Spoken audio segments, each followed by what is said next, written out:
Hello everyone, my name is Delfim Correia da Silva. I'm the director of Camões-CLP Portuguesa in Goa. And I would like to welcome all of you, wherever you are, to the second webinar, Arts and Culture Across Borders. Now I will ask Eric and Melo to introduce the guests, two artists from two continents, whose work reflects undoubtedly a strong intercultural dialogue, particularly between India and Portugal. Erika. Good evening. Today I have the opportunity to introduce two international artists. I'm going to start with Miguel Baruch. He was born in Lisbon and holds a dual citizenship of Portuguese and Angolan. Through his life, he has traveled and lived in various countries like Portugal, Angola, Brazil, and India. And these places played a significance in his art. He now lives in Calgary, in Canada. Miguel decided to invest his education in the arts when his family moved to Brazil for a year. He holds a degree in interior architecture and design from IADE in Lisbon, Portugal. He has had many exhibitions and has also been awarded globally. India has drawn Miguel's imagination and inspiration.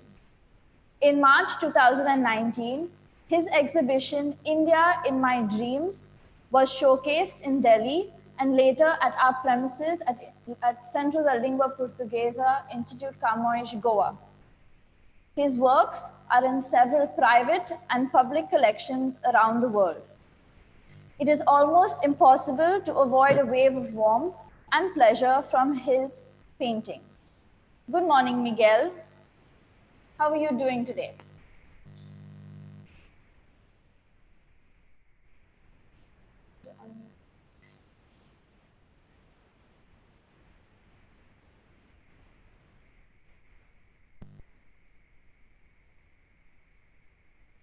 Hello? Yeah? Hello, good morning, Miguel. Hello. How are you doing today? I'm doing great. Thank you very much. And thank you for this invitation to be part of this wonderful event, International Without Borders, Culture and Perspectives. Thank you so much for being part of this. Yeah, we're very keen to hear more about your journey that wraps around your artwork. I'm going to move on to introduce Devi Prasad Rao, which is our second international artist for this webinar. He is an Indian artist based in Zurich, Switzerland.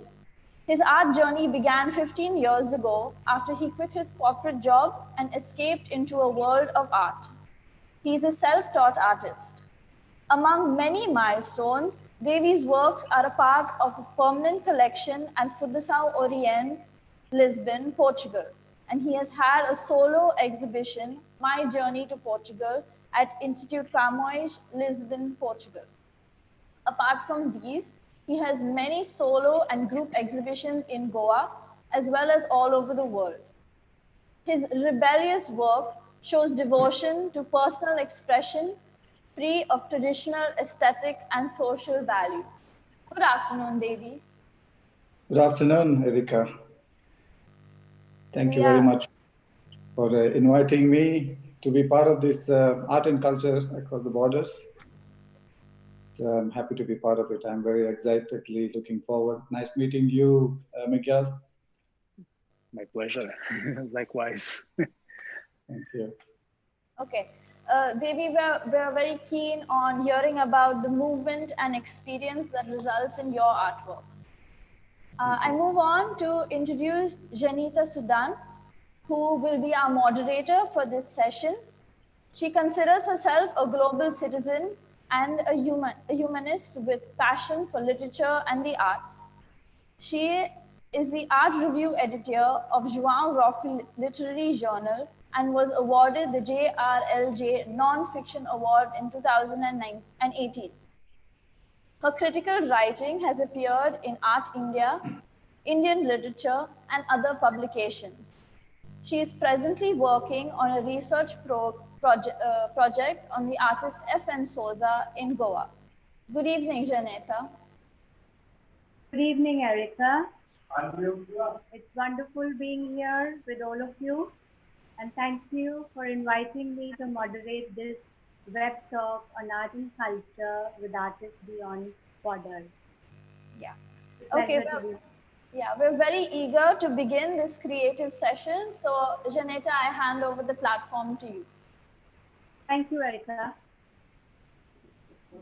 And so, beginning the web talk with artists Miguel and Devi. And I am going to begin with this slide, which is of the great poet Camões from Portugal. And it's a bit surprising, you know, beginning a web talk on art with a poet.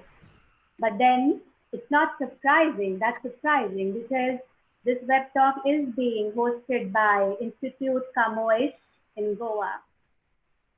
Now, Camões was a great poet.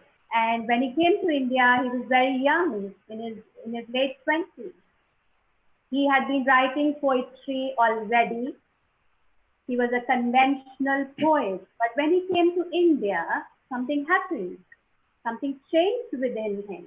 And he went on to write his best poetry, very great poetry. Yes? And he was honored as the National Poet of Portugal. So what is it about foreign lands? What is it about these new cultures that we come in contact with and our life changes? We begin to see with a new light and new eyes. So setting that tone for this web talk, I go on to ask my first question to the artists who are here with us, Miguel and Devi. And the question is that, how have you as artists set up cross-cultural dialogue in your art practice? The places that have revolutionized you and have changed your perspective, and why did that happen? And how do you find the reality that you see around in these new places, the reality, and how do you find that with abstraction in your artwork, mapping contrast that you come across in these new cities and countries? So I'd like Miguel to go first and take us through his journey as an artist and the various places that he visited and how they revolutionized his art. So I should start to tell you something about myself. That's actually my work took me to so many places, and to start from Portugal. And the first time I was in India, it was 32 years ago or something like that. And the thing is that this, I'm sorry, I just want to share my, I think,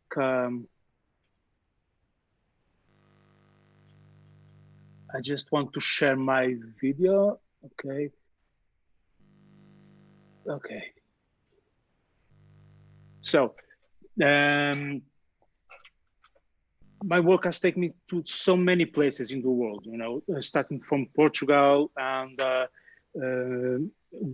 Angola, in Africa, and for so many countries in Europe and even in Africa.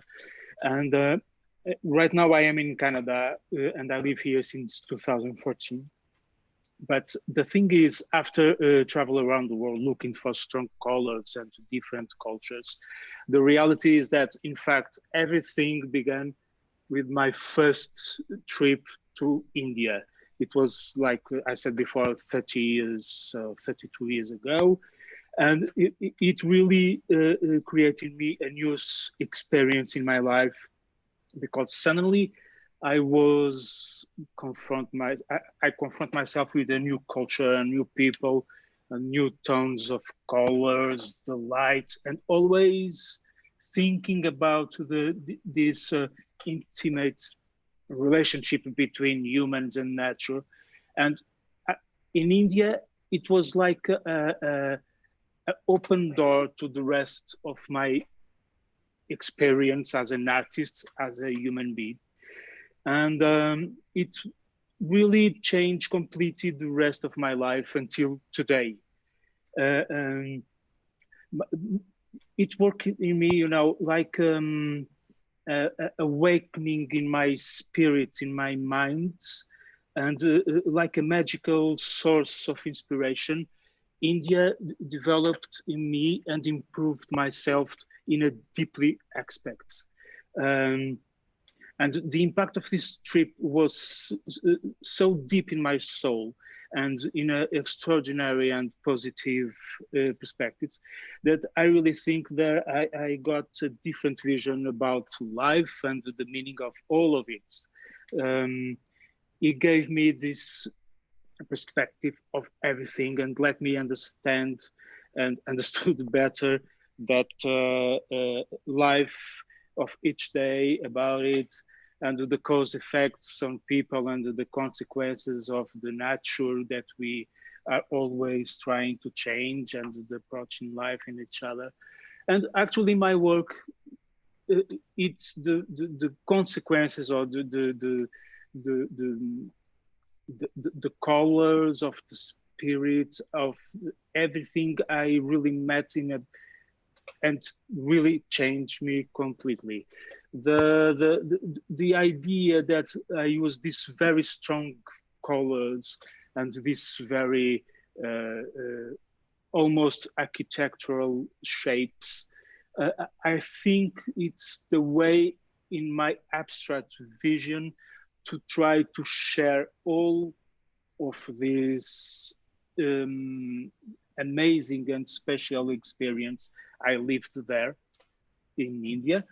And it was like a new me, a new normal in me. So my work, it's only the results of my experience, the people I met in all my trips, and the importance of life. And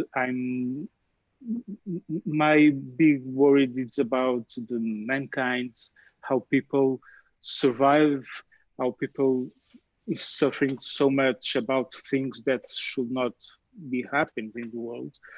So I try through my colors, through my shapes, through my canvas, to do and improve my own world to myself, to have a positive perspective of everything in this world that it's not very easy to live on. And I wish perhaps one day we all live better than we are living right now, with this so much conflicts. And it's like an obligation for an artist to share those private and experience, and to share with all, to give the idea that it's possible for each one to do something better in their world. So in my humble opinion, I try to do the best as I can, to be honest in my work, in my shapes, in my colors, without the prejudice and in a complicated way of life. So I think that was very good to hear you, Miguel, and you took us through a wide spectrum of your work. Very interesting. And I will kind of compare and contrast that once Devi has spoken to us and has shown us some images of his work. So Devi, please go ahead. Janita, in fact, I would like to start where it's all begun for me. 20 years ago, 21 years ago, I haven't thought that I will be an artist. It's all started art. Of course, since childhood, I was into creative things. I was into performing, dancing, or mostly into stage art until I graduated. But afterwards, art left me because the life demanded me to keep working and money, take care of family. So I followed that path. But finally, I came back to art with a big bang 20 years ago, thanks to my failed marriage, which made me almost suicidal. So I wanted to heal myself and compose myself for the life of my two sons and live for them. So I took refuge in art, started painting to heal myself. So it came as a therapy for me initially. So I was in Pune by then at that time, and I used to go to Osho Ashram there, and I started painting there. Basically, there was a space where you could do painting meditation every day. So I used that space and started painting there, and that is the point where I met many international artists and started learning from them, mostly from Europe, from all over the Europe. There are so many artists. From them, I learned a lot of things, how to apply myself or feel myself as an artist. But further ahead, I was going through healing process, and I met a kinesiologist who saw my work, and he said that my work looked like Paul Klay's work. I didn't know who the Paul Klay was because my art history knowledge was absolutely zero. I thought somebody from Bandra or somebody from Goa, some Christian name, and mostly we always think about Goa or Bombay whenever we think about some Christian names. I said that I don't know who is he. I said, okay. Then he educated me who he is, and that was a shot in my arms. Like, oh, my work is compared with somebody who's a master. Okay, I then meaninglessly started painting, but I still didn't thought that I will be continuing my life as an artist. But then in 2002, I happened to go to Barcelona, and I saw the Miro's work. Picasso, anyway, I knew, but it not so much impressed me. But Miro's works, which impressed me, and it made such a massive impact in me. On my return, I decided to quit my corporate life as a public relations consultant and freelance journalist or whatever. I just wanted to quit and just dedicate my life to be an artist. So since then, I never looked back. I pursued this line, and then journeys kept on changing. Then I moved from Pune to Goa. Goa nurtured me as an artist, actually. There I made friendship with one of the finest abstract artists, like Antonio Costa and Suhas Shilkar, and their education to me really helped me to, set inside my own life as an artist. Even though I was more into organizing art shows and helping other artists to sell their works, but eventually in 2006, I happened to travel inside India, mostly Hampi, and looking at those rock formations, etc., and its impact on me helped me to create my own visual language. That is where the new works started coming out of me. For example, I just want to show a couple of works. This one, where I just intuitively started expressing the forms that comes to me often, and without any preconceived notions, I just keep expressing them. And it can be anything. It can be, this is something, this particular image is like it's kitchen, it is like a little things there. And I started seeing them in a very abstract way and started creating paintings on those lines, and then moved on. Then a few years later, in 2008, I visited UK. That changed me again. And from then, and there again, afterwards, I visited Portugal. That brought out of me yet another set of work, which I will eventually show in the course of the discussion. And now I am in Zurich. There is something else is happening. So basically, traveling's always brought something new, always created some new feelings and new experiences, and pushed, and also could experience something which you have not experienced before. And also that helped me to connect with my own self and bring out all those lifetimes experience and create something. That's how the traveling and basically, even though I'm from India, I've been more influenced by the European countries and European landscape more, and they inspired me more. Even if you look at my works, and if anybody compares me, always they compare me with somebody who is an European artist. I don't know. It is not my choice. It is not my deliberate attempt to create something like that. I create very intuitively, and then opinions are left to people, whatever comes out. So that has been my journey so far. So that's really, really very interesting. As we can see, a kind of a cross-cultural connection has happened here. That Miguel from Portugal comes to India, and he completely, there's a metamorphosis. Okay, there's radicalism enters his art, and there's a shift. And as he says, that it was so magical and a kind of very enigmatic. And similarly for Devi, who traveled to different places. So is how I connected with Camões. So as you can see, this is a book cover, which is written, and this book was written by the late Landon White. And the title he gave to this book was Made in Goa.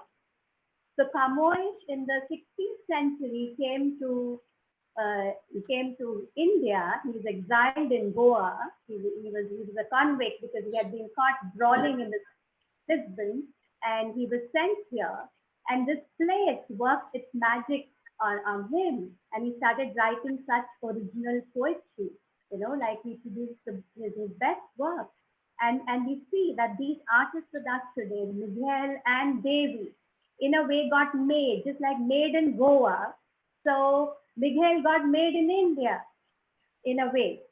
And we see Devi, he got made in Barcelona, and now he's in Switzerland and many other European countries that he visited.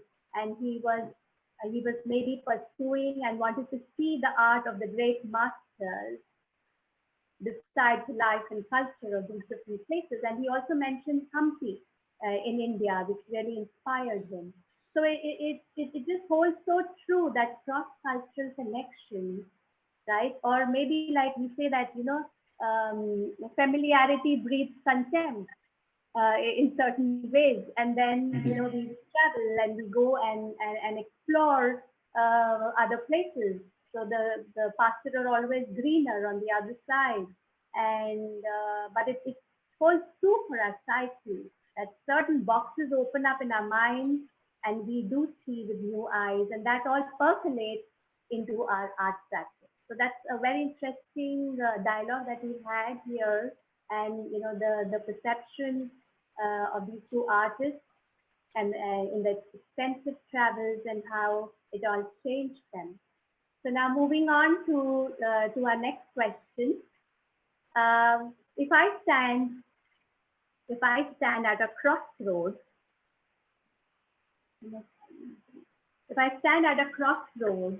and I look to my left and to my right, and I see that one side, Miguel has explored and animate matter. That means he's explored human souls, human beings, cultures. He's explored the way of life of teeming people in streets of different places in India. And he's kind of, carved these human figures on his canvas. He's done a special series on women too, the women of India. very, very bright colors, very pronounced fleshed out bodies, and beautiful facial expressions of sadness, of gravity, of anger, of isolation that he has done. Now, the slide that I'm showing you on the screen is not Miguel's work and not Devi's work. It's just an impetus, and I'm kind of folding it into my question where I say that if I stand at a crossroads, because I've been in dialogue with these two artists, very interesting artists, over the past many days.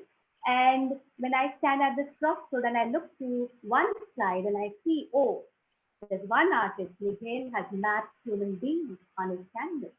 He's kind of delved into the interiority of human life, right? Along with also tableaus, very colorful tableaus and people at work and different vocations and how they lead life. And on the other hand, when I look at Devi's work and I look on the other side of the crossroad, I see Devi has mapped inanimate matter in his work. He's so intrigued by by the influence that human beings have left on planet Earth. Building cities, machinery, which is so much a part of our lives because of the ever-changing technology, and it becomes obsolete too very soon. And his canvases, are so expressive, are so because they intricately show cityscapes, they show machine parts and junkyards, but these are not static pictures. They are as live as animate matter. They speak, they walk, they talk, and they're connected. I see a kind of this kind of asymmetry in a canvas, but there is also, I hear a chorus. I hear a chorus through that asymmetrical figures on a canvas. So let's see their work first, and then we'll talk about it more. So this time I'd like Devi to go first and showcase his work. Devi, on to you. Yeah. I would like to keep my connection to Portugal right now, especially Europe. 2013, I actually visited Portugal first time. At the same time, I visited Germany for the first time. At the same time, I had huge impact of two different places. Lisbon was the city which I was focused on, and that city looking at that city, I mean, I went to a lot of photographs. I wanted somebody actually ordered before even in 2010 or something, somebody ordered me to do Lisbon painting. I tried 1 year, 2 years, I couldn't make one single sketch properly. I studied through various photographs and I failed. Then I met that time's Consul General of Portuguese Consulate in Goa, Antonio Sabit Costa. He said that without visiting Lisbon, you can never be able to paint. I would tell you that you visit Lisbon first and then you see what happens. And I really, when I visited, I got stunned. How I couldn't have captured it by any means, Lisbon properly in one canvas. No chance. It dances through so many hills and various ways and various every section of the city has various syntax and grammar of its own. It's old, antique, modern. Everything is mix of things, and it is also created mix of feelings to me. And at the same time, I visited Germany, and there I saw the mammoth industrial sites, which are all defunct and converted into parks. And when I see the huge broilers and chimneys and the machines and machineries going from one end to other end, I just wondered at the same time, wow, what kind of things human beings are created. I really, nature doesn't surprise me, but human beings always surprise me somehow. Their creations and their actions, reactions, it stuns and it creates hundreds of thousands of feelings many times. So here, I really would like to show you how I perceive myself, the Germany's industry, as well as Lisbon, with a couple of some of my paintings. Now, first I go with this Lisbon. This is how I saw Lisbon. You know, how it was for the first time. Can you all see? Yes. And this is, you know, it is from the hill to, it goes down, and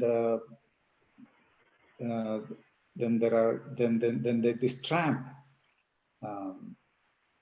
which is integral part of it. It goes between the houses and lanes, and you can find it. It's very omnipresent in Lisbon, but it goes through, and everywhere there is certain, you know, beautiful look of it. And I also enjoyed the creations of human beings. It is not that I've been upset with that, but I enjoyed watching it, and it's been preserved for so many years. You know, I really surprised by that.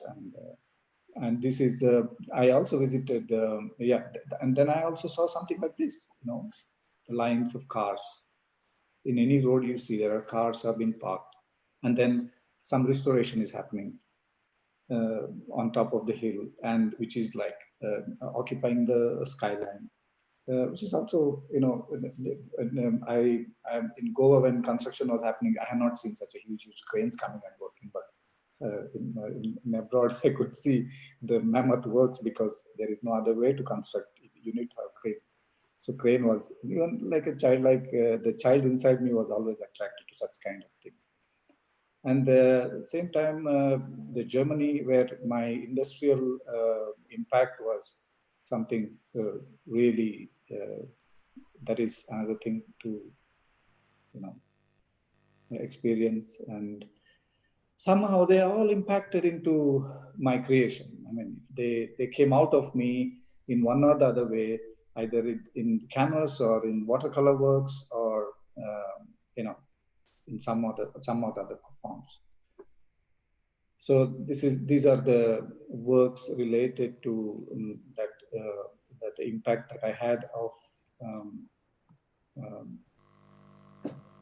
you know, the industrial part of it. So cities and industry, these two things have been my biggest inspiration of creations for the last 10 years now.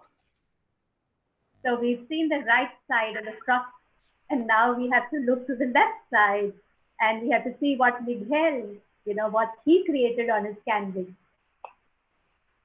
Yeah, so right now I'm going to show a small video about people, and most of it's women, and actually it's people that is always in my memories and always present in my mind and spirit, in my inner. It's about the where I found this magical thing in India, and it's always present on me. Even now I am in Canada, I'm always trying to see some shapes similar, and to try to find some traces, and to embrace everything, mix everything in this mixed world of cultures and everything. So I'd start with this. Let me put this small. It's just a video, and actually I was thinking, because I paint people. I love to paint, to put some women, more than men. I put women in my paintings, even in when they are abstract and the things are cities or landscapes. There are always some shapes that women inside of the rocks, of the furrows, or through the mountains, inside the houses and everything. And because I think, and we have now this problem in the world of the coronavirus, and it's so sad to see the cities empty of people. and the streets without anyone walking. And it's so sad to see where is people. And in my humble opinion, I think that it doesn't make anything to exist, this beautiful planet, without us. And that's why I love and I need to put people always in landscapes, in deserts and everything, because for me, it doesn't make any sense, only the nature, because we are really the universe. We are all connected together, and we need in put all of us gather together in this to try to find a solution. Because even if I paint houses and cities and everything, like I paint Goa, I paint Lisbon, and they are all, for me, in my mind, they're all the same, because this, for me, this is all the same. We are all connected. All those houses in my empty views of the paintings are full of people. I can see the people inside the houses. Even if you don't see, I can hear them, the families, the children, everybody happy or trying to be happy as better as is it possible. But actually, I paint a lot of women because I think women are like they mean this metaphoric idea, like the planets, the earth, and in Portuguese language, earth, it's feminine, it's a terra. So like the planet, a terra, it's a woman with children, and the children are all of us, and it feeds us and give us happiness and everything. And it's a matter of how to use all of these that we have, like a magic thing that happens, like the creation and everything. And I try to transform this idea of the planets and to materialize this idea of the planet and Earth and universe in a woman. Because for me, the woman, it's a good comparison, it's a good metaphoric idea. What is the planet, what is the universe, what is the creation, and whatever, you know. That's why I do not stop painting women like a symbol of the nature and everything that we are and we belong on. That's wonderful to hear, Erica. It's like the women, you know, we are the ones. And yeah, he's just so, it's so beautiful whatever he said. And I think, Miguel, you are so entrenched in the Indian philosophy, where the mother, where the woman is goddess. Yeah, she's the energy who kind of, you know, gets the gods going. Like we have Durga dancing on the cop, you know, on Shiva, and she imbues him with power and energy, and that's how she says, okay, you have to come and live as a householder. You can't just sit on top of a mountain and you know, just meditate. You have to come down, be a part of life, and be a part of what it is to live.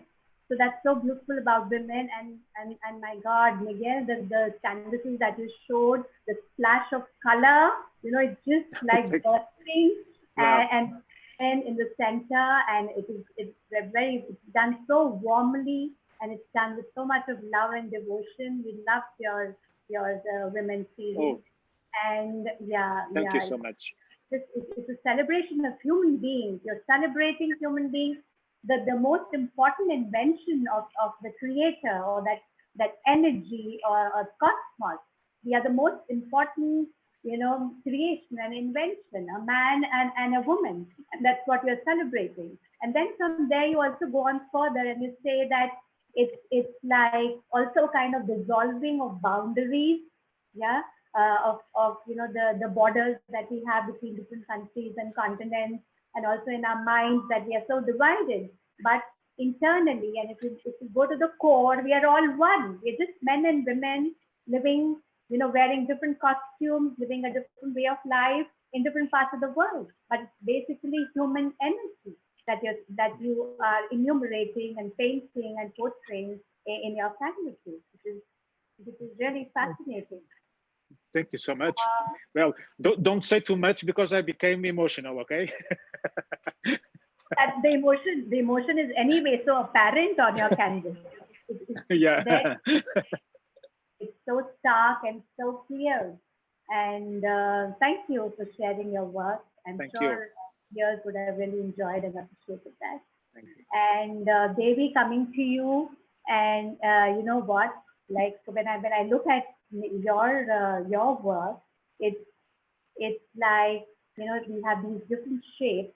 Okay, sometimes they're suspended in space, but these static shapes are so articulate. They are vociferous and they are vital. Yeah.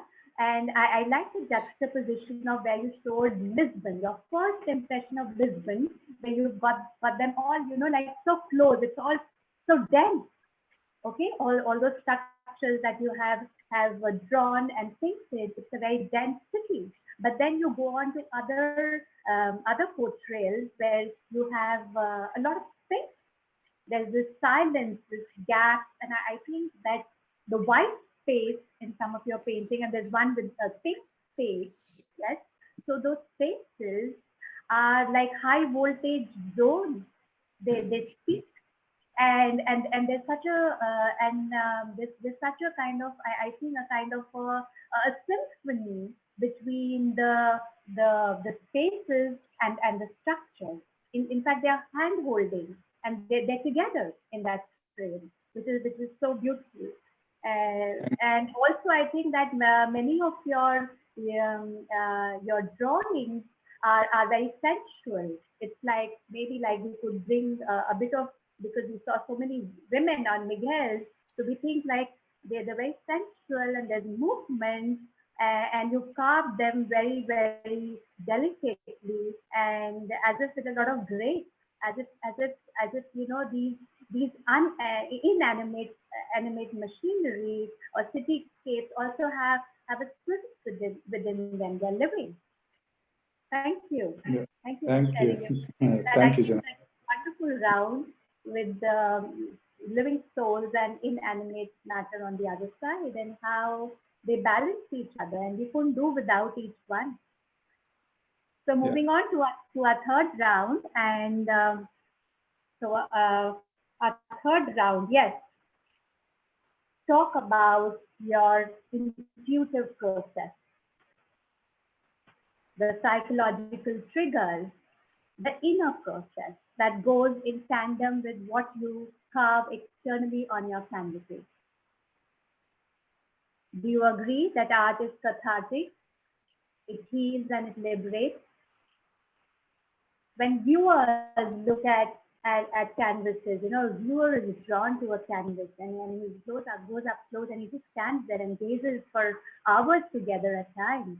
He's always intrigued, and he kind of, you know, he sees in his mind and that what goes on inside the mind of the artist when he's doing such kind of artwork. So I'm imploring the two of you that you are here with us today, and it's a great opportunity. So I'm imploring you to give us access, to give the viewer access to the psychological entanglement, the dialogue between the conscious and the unconscious that goes on when you are carving a piece of art on your canvas, or you're making a sculpture. So Devi is also making wire sculptures. So we want to be privy to that. That'd be very wonderful. So Miguel, you go first. Okay. So I think that question that actually it can be cathartic and can be it can heals and it can liberate and its effects. But I also think it's not enough, you know, because if you can use art as a therapy, yeah, in a therapeutic way. Yeah. It had, yeah, it's fantastic, the results in the people. But in my perspective, it's not enough, because as Devi and I, we are artists, we are painters, and we, in my opinion, I talk for myself, it's much more than that, you know, because it's a process that it's all your life, all of your details of life, all of your perspective, all the moments, each second in your life that you are open. It's not a 9 to 5 work, it's all the time.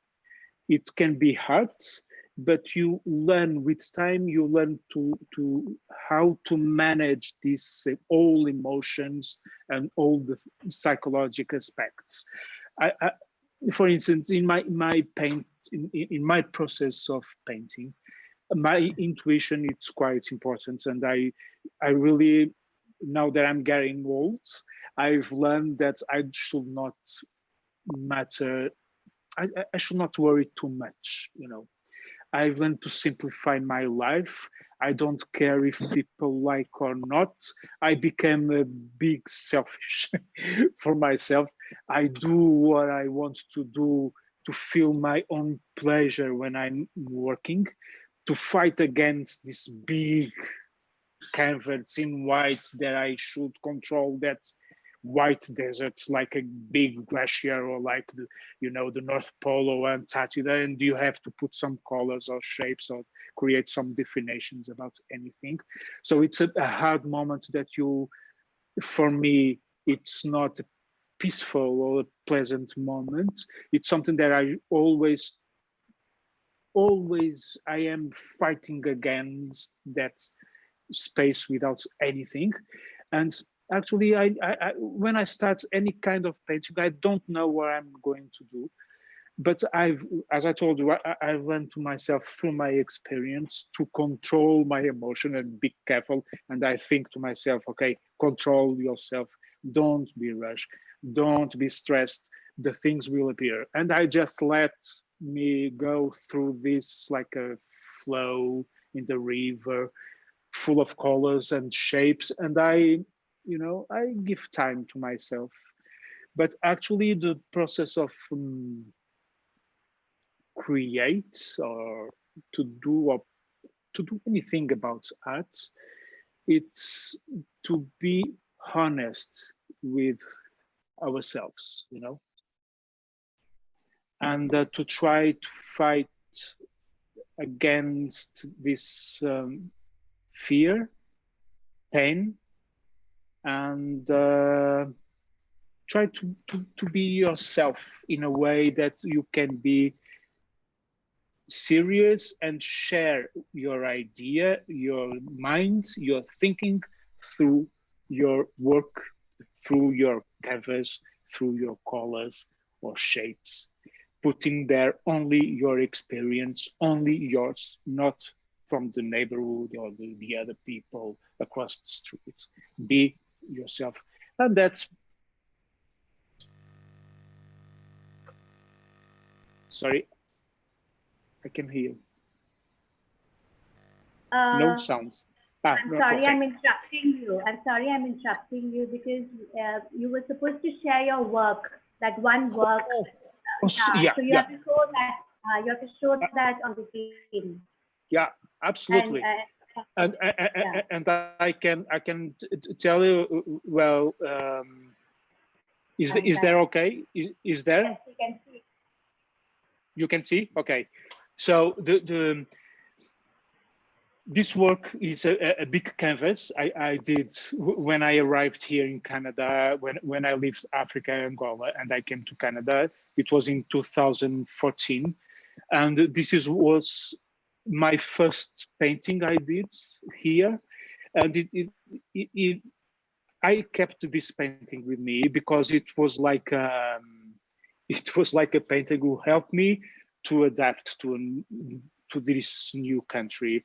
And it's the summarized experience of my life through the three continents, Asia, through India, Africa, and Europe, Portugal, and now North America, in Canada, and all those colors, shapes, abstractions, and everything.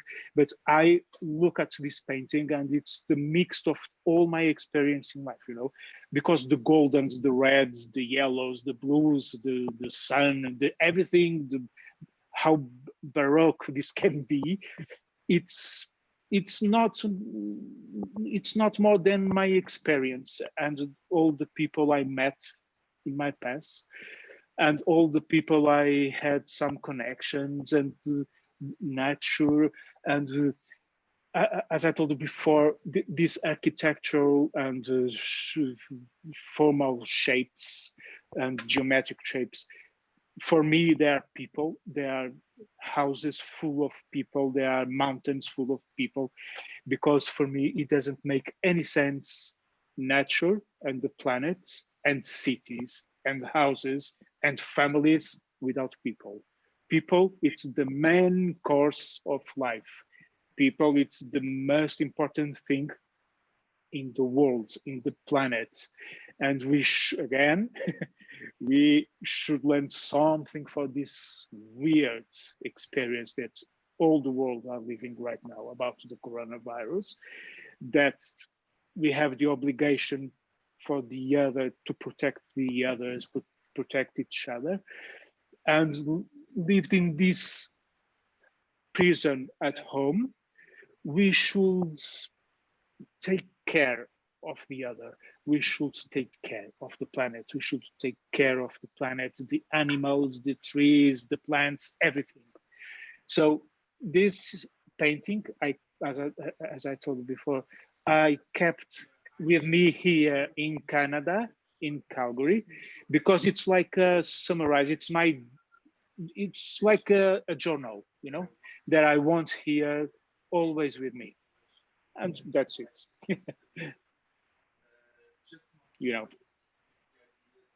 That's very interesting. Yes, how he coded so much through colors and geometry in that very intuitive work that he has done. Thank you. Yeah. No, I don't know. Can you see me? Yes, I yes. can see you.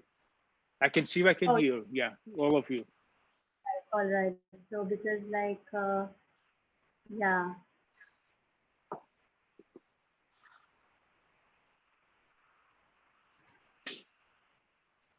No, it's not 16. Yeah, Not you're starting to share. Yeah. It's not 16 the next time. All right, so it's not.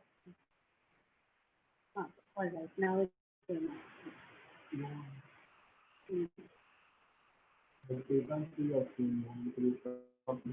Okay.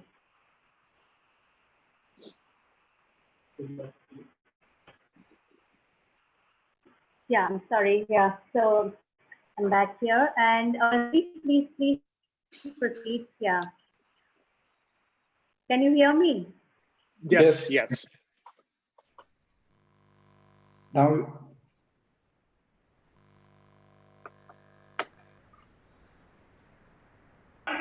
Can you hear me? Hello? yes. Yeah, all right. Yeah. Please proceed, Devi. Yeah. I hit, yeah. It just went, the screen just went blank and then I was back. Right. Okay. As I told in the beginning that I started painting as a therapy to heal myself. So the painting process started basically out of pain, you know.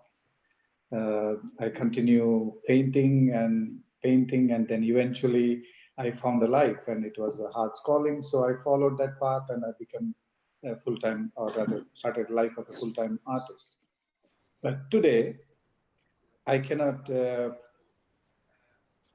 paint if I'm in stress, or I'm feeling sad, or I'm unwell, or have any kind of pain, because today it is no more therapy for me, but it is certainly a meditation for me, where I need to be in a relaxed awareness and with less judgment, and also I should be able to watch myself what I'm doing. That means I need to be here in this moment without preconceived notion when I create. So I have, so that is in other way, you can say that I am following my intuitive feelings in whenever I create. So what I do is that every day I create some kind of a little diary of my own, in where I let my moment-to-moment feelings keep coming, and I just draw them. There are loads of books, and then I study them back again and again whenever I need, and I create a series of works, because they are my visual vocabularies. They are my school. For example, this work. This is just recently I created, just over a cup of tea. I was just doing it, and I just, just flows, and I just then finish it in a few minutes. Sometimes I just take a bamboo stick and ink and just flow with whatever I can. It's just, this is two figure. This is become now full-fledged series called We the People. There is various expressions of people that I see and I find. So I keep on. Now this is from one of the series called Buddha series, where this is called Meeting of the Monks. This is an abstraction, but it's a old work. But now this series is coming back to recreation in my process. So basically, I try to be here and now and create. I don't travel in the future, or I don't create anything, I cannot create a concept or idea or anything. I just let myself flow. And then I categorize them into various series based on their languages or idioms or grammar or whatever it is, into industrial fragments or We the People or Floating World or Density or whatever it is. Except Density series, where I use my brain a bit where and when I need it, because it includes a lot of landmarks to be entered into. Otherwise, it is completely intuitively flows.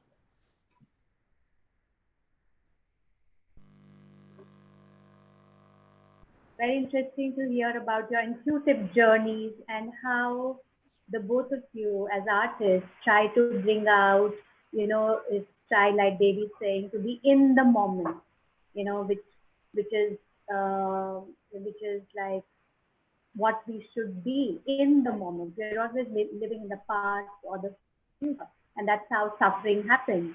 But to be in the moment is to be free. And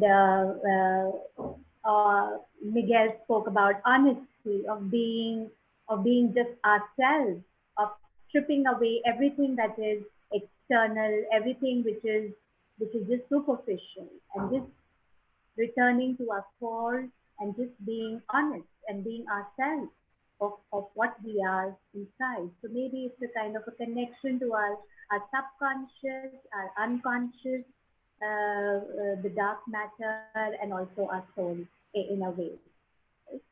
So I think when you are painting, the artists are in a very good state, which is so wonderful, and you paint so much. So most of the time you must be in that very, very wonderful, fascinating state. So I think that's the best gift to be an artist. So moving on to our next question, and I'm here. Each artist has a different language, and we have seen through your canvases that you have projected right now. We've seen some part of your language, and we can see it's so different. Each one of you has a different language. So talk about your unique grammar, syntax, vocabulary that you code in your paintings. Miguel's colors are vociferous and vital, whereas they have perspective, dimensionality with every changing line, dash, and dot. Your dashes, dots, and lines are like gestural lines, and a million different ways that you can, make those lines and and volume and dimensionality and perspective into your painting. So I'd like each one of you to talk about your grammar and vocabulary, and maybe like you could combine the next question with this, and you could kind of explain it with your best work. Would you like to do that? So Devi, you go first this time.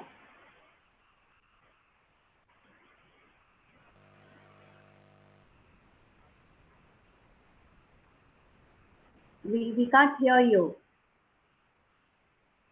First, I always construct a painting with colors.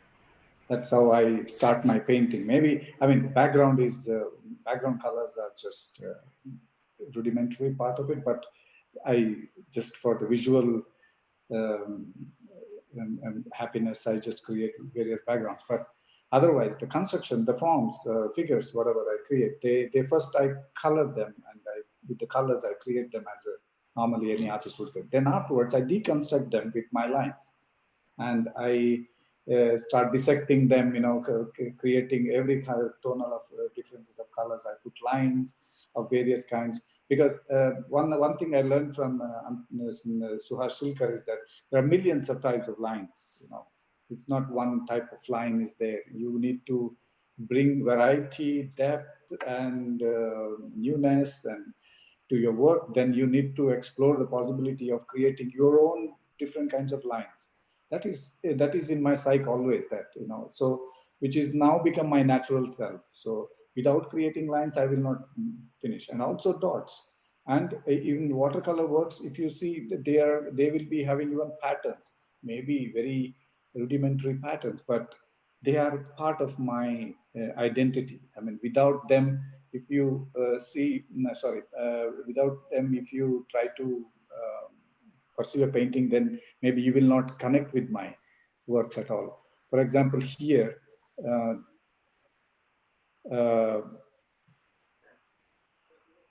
this is supposed to be mandala. This is my,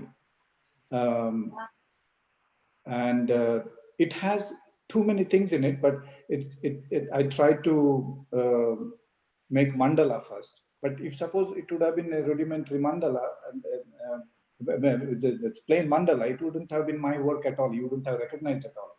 But then on top of it, I put my own lines and created my own stories around it.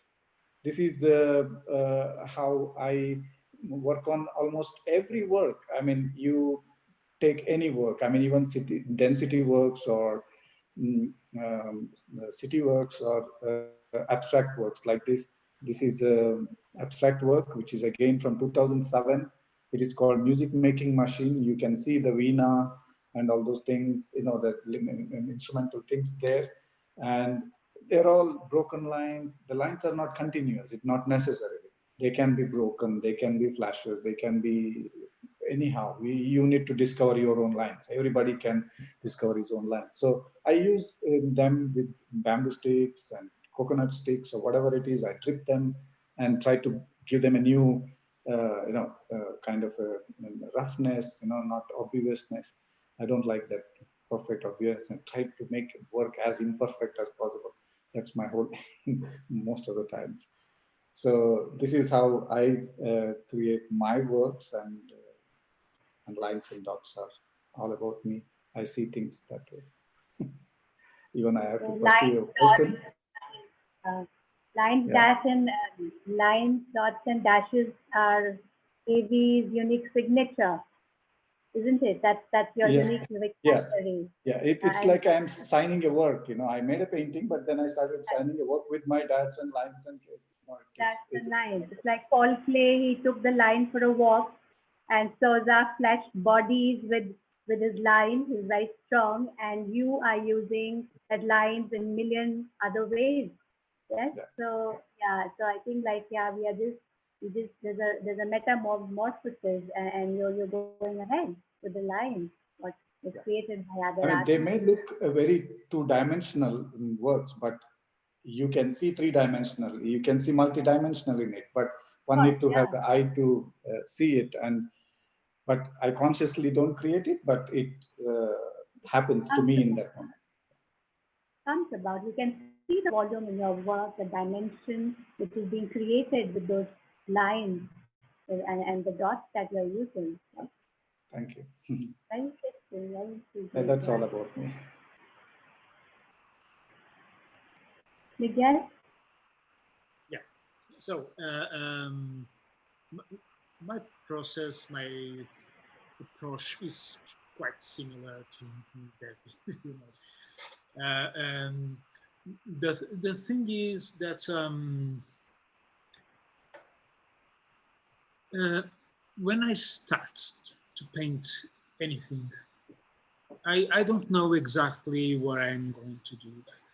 And for me, it's quite a fight, you know. It's not a pleasure moment. It's not, oh, I'd love to have your work. No, no, don't think that, because it's not something that's it's easy or okay, let's go to play and put some colors and mix everything. No, it's a mistake to think that. Of course, this is my own perspective and how I feel about it. When I do a painting, it's so catastrophic, so chaotic, you know, the process, and I feel like I just need to be alone because I don't want to expose myself and my behavior, you know. So I must do that in my studio and to have my time, my breaks, to have my coffees, to have everything, you know. And then I start to painting and to put colors and shapes and to find this, trying to find a certain meaning about something, a lecture that makes sense. Most of the time I don't find anything. It's most of the time, I don't know, like something like 50% of the cases, it's for me, it's a quite frustrating moment. And sometimes I just found my path because I turned my painting upside down and then I found something and I found the solution. And I always remember, I always confront this idea, well, this looks like the Columbo's egg, you know? Let's try to find this recipe and try to do something good about it. If you don't find the solution for this, let's try to put it upside down. Perhaps we can find something. And most of the time, that's the way I found my way. Not only the paintings, not only in my work, but in my life, you know. Just move from the comfortable area, comfortable zone, let's go for the unknown and be brave. And even if you are so afraid, go and confront that afraid. It's the only way to realize something for yourself. So, of course, this is a very selfish process because you must be alone. Show your work, yeah. Show your work and talk about it, yeah. Yeah. So now I'd like to share some images of a few paintings that I choose. And I started with this one. This is a house, but it could be also a face. It's the sky, the sun, the green of the plants and everything, and the clouds, but can be snow. And this painting, I did it when I was 5 years old. And I choose to put this one here because it's funny. I don't know why I never lost this painting, and it also is always with me. And when I went to live to Africa, it was in my luggage, and then I came to Calgary in Canada and it's here. So it's funny because I found in this painting like a matrix, like a pattern of my paintings from right now, and from all my path in life, you know. And you see, this is the painting. I was an adult when I did this. This is I think it's from 1995, something like this. But I can find some similarities in the construction and always this thing that the houses are full of people for me, okay? Because it doesn't make any sense. Houses, empty houses, for me, it doesn't work in my mind. And this is another one. This is a big size. It was a painting I did about the resurrection, and I can apply this for any kind of cultures or any kind of religions, or without any kind of religions, that people who believe or people who doesn't believe, but it represents the meaning of my hope in next life. I hope there's something after this, beyond this moment. Because if like an empty house without anybody inside, it doesn't make any sense for me, this life without something else after we go on. So, you see, I can see myself when I painting that painting when I was 5 years old or something like that. And now that I'm a old man, I still do the same, using the same shapes, tones, forms. And because I'm not too worried, because I'm older, I'm not worried about being judged, you know? I lost that thing that controlled me, and that was a heavy thing to my creation. So I feel free to do what I want to do, and the big judge of this, it's myself. And the other kind of judge that I love to judge my painting is the children, because they have no censors and they say what they really think about what I see, you know, without any kind of prejudice or concepts or preconcepts. The truth is there. So that's why you see, this is quite almost naive. I'm becoming a naive person, you know, because I'm not worried too much about serious problems, because the thing is that I've learned a lot with my painting, in my way of life, is if you have a problem, for sure you will find a solution. But if there's no solution, the problem is solved. And I use this motto in my painting, in my life, you see. So that's something that gives me strength and make me feel like easy peasy, you know, open to everything. And easy, yeah. Easy peasy. Easy peasy. So, yeah, so what you're saying, it's so interesting. You're saying that, you know, we change, we evolve as we go on with our journeys, and we change, but then there's a part of us which just remains the same. So you're able to connect to what you used to do when you were 5-year-old.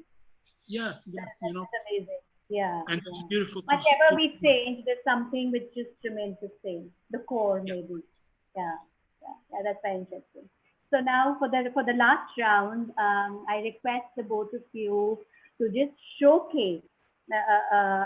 You know, it's a special round. I'm calling it a special round. So it's unique to each artist. Okay, what is unique to you? Your flag card. What makes you different from other artists? So what's your flag card? What's so unique and makes you different from other artists, right? So here I request the both of you just to showcase a painting, a very special painting, which you think it makes you different and it's one of your best work.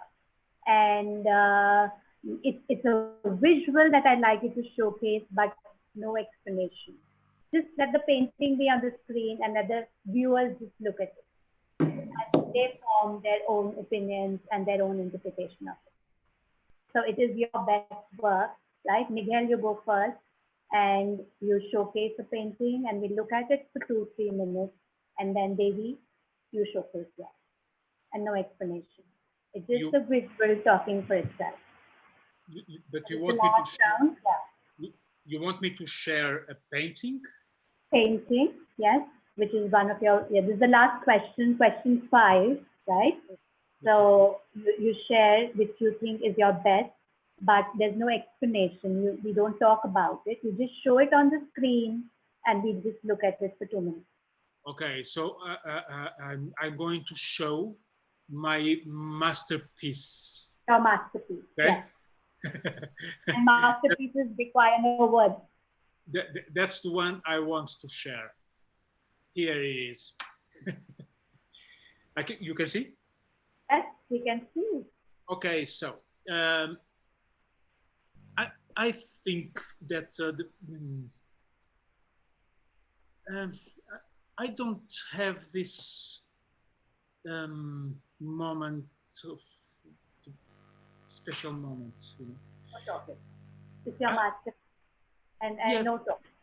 I'm not talking about the bank. I just put the image. Okay. So I'd like to perhaps to share something that it was crucial for me in my life, and I was quite young when I started to work in a kind of a clinic or an hospital that help people, addicted people with problems with drugs. And in that hospital, I had this studio where I received people and help them through arts to painting, to help them, to give them hope in their lives. And actually it was, I worked there for about 10 or 12 years. And it was my humanity university of life. I was something like in the 20s, so I was very young, and it really formatted my soul, not only my mind, but my soul, because each day I lived with the suffering, with the pain, with life and death every day, with amazing people, talented people, people with an extraordinary intelligence, completely lost in the world of drugs. And through my work there, because I had this studio, I tried to give some confidence to these people, to very sick people, to through the paintings and through the imagine someone with the life completely destroyed, and they just got a stencil or a pen and draw something, and they started to cry because they stopped and looked at me and said something like this: Miguel, I didn't do a draw since I was 10 years or since I was a child, and crying because they really travel around their memories that were completely closed by the drugs, by the life, by the suffering, everything. And suddenly these people will see that how important was the childhood, how important they are, and that how hope their lives can be if they do and they fight against this. So after this moments and this amazing experience in my life, I decided and I've learned that my obligation, it's absolutely mandatory for me to do what I want in my life, what I've dreamt of about what I want for me, and to do the best as I can, and to give all of me, all my body, all my soul in this, like a respect for those people I met and they died, and they are not here around us anymore. And perhaps through my colors and the strength of the tones and the shapes and everything and the people like that, it's something that I do like a homage to them, you know. like they are always present in me, because I was very young when I started to work in that institution, and I learned how difficult life can be, and I felt how privileged I was, and I had to explore and to share my privilege of life with these people, helping in certain way that will be possible for me to share.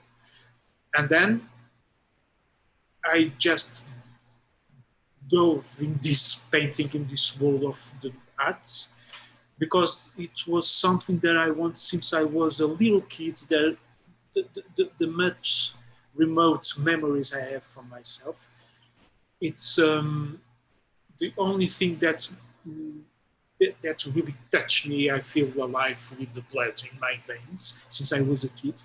It's the color. The color make me dream, make me alive. You know? So I think we are all what we do in our lives. We are this immense world of our universe, our lives, and we just have this obligation to try to be good for each other, to try to share our experience. And that's what I try to do through my paintings. Even if if my priority, it's not painting for you or for David or for Erica or Delphine, but I paint for myself, and I hope that it make you see something about my world, about my vision, my experience, that we can talk about it as we are now doing this. We all in all these parts of the world. That's it. Miguel Barros, for your work in the Drug Rehabilitation Center. Oh, thank you so much. Thank you. Thank you. Please, guys, I'll get emotional, okay? I appreciate and your help. Thank you. Thank you so much. Thank you. Yeah, what we do. Thank you. You know, I think the heroes are those guys who suffered so much, you know. Of course. Those are the heroes. Human souls. Yeah, absolutely. Holding hands through art. Thank you. Devi? Yeah, I will just show my work. Your masterpiece. I mean, I don't judge my works. I cannot judge myself about my work, whether it is masterpiece or not. Absolutely. I just create and let the world decide about it, whether it is a masterpiece or not, or junk or whatever it is. I just keep creating. Yes, again, I'm also creating for myself, definitely. And if I'm not there, then the paintings are not there as well. So I just pass through the paintings, that is which I myself like them quite. That is like this. This is mostly small, tiny works, miniature work. This is from Lisbon.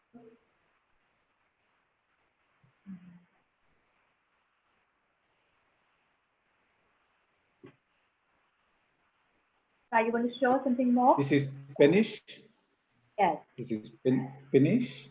Amazing, yeah. And I will show one more. That is this is Amaranta. It's just, you know, very close to realistic work, but it's a bit of a fusion of both abstract. Abstractive in a way, but very meticulously done. Yeah, yeah. But my favorite work, which I still like a lot, so which I would like to have it in my room rather, in client's room, is this painting.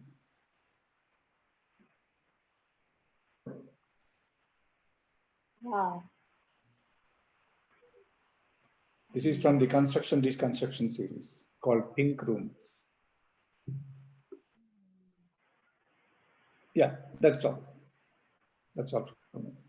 Thank you so much. And how rightly you said. So I think we can finish, kind of wind up our dialogue here with what Devi said right now, that in this wonderful world of art, the artists play a very important role because, you know, the creative act kind of stems from you artists, right? You create on the canvas. But on the other hand, the viewer, the listener, the one who's standing in front of the painting, right? The viewer is as important, because if the viewer was not passionate about art, if they did not, you know, kind of treasure the art pieces that they bought, and they did not want to decode a painting, unlayer a painting, and understand the symbolism, the vocabulary of an artist, if they didn't have all these factors, the viewer, the work of art would go in vain. So the viewer is as important as the artist. It's like, you know, the viewer completes the artist's work. The viewer completes the artwork. And here we are, you know, in Institute Camões, and we are these two artists and we are talking to them, but there are a whole lot of viewers who are listening and viewing your painting. They complete you. So I think we can kind of end our dialogue with this note: the artist and the viewer and the artwork. You know, this is what comes together and it becomes a beautiful world, the art world, such a treasure. Thank you so much, Miguel Thank you, Janet. and Devi, for being here, yeah, and sharing your work with the viewers and giving us so much pleasure and liberating us and freeing us with your art. Yes, thank you. And I hand over to Erica. Yeah, I think this interactive. Can you hear me? Yes, we can. So I think this interactive session was very creative and inspirational. It's really interesting to know more about how life experiences articulate into art. And so I want to thank the artists as well as our moderator. Thank you for managing to get the artists to talk and share about and make the viewers understand the artwork. Thank you. So much. Thank you. Thank you. Well, so I'm really, really happy, and I would like to first to thank all the people who were watching us live. And of course, I'd like to thank the artists, Miguel and Debbie, and a special thank to Janita for starting this very inspiring conversation with Camões, an icon of world literature. Actually, he paints a lot of pages with most beautiful poems in Portuguese. Well, so I would like to once again to give my very strong and very